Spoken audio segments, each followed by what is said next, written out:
Qırğızstanyň o şäherinde müňden gowrak denan ekstremizme garşy görüşmek barada geçirilen konferensiýa gatnaşmak üçin teatrda jemlenne. Qırğız Milli Howpsuzlyk Komiteti ýurdun içeri işler ministrliginiň resmileri we dini liderler bilen birlikde Qırğızstanyň çäğinde ýygnaklary gurnaýarlar.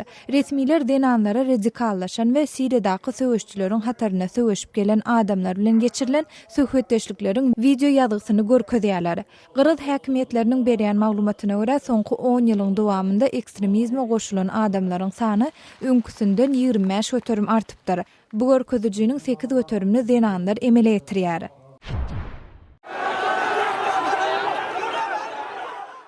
Pakistanyň Halkara Howa ýollary kampaniýasynyň adyndan 2 şäheri ölli we başga bir näçesi ýaralandy. Bu wakanyň Karachi aeroportunda protest geçirýän işgärlere ýurdun howpsuzlyk güýçleriniň od açmagy netijesinde ýüze çykanlygy aýdylýar.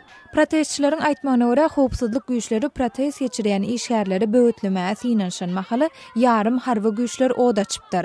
Keselhanadaky çeşmeleriň berýän maglumatynda Pakistanyň Halkara Howa ýollary kampaniýasynyň 2 şäheriniň helak bolanyny we başga 10 adamyň şol sanda parahat ýylatdan ýaşaýjylaryň we jurnalistleriň yaralanandygy habar berilýär.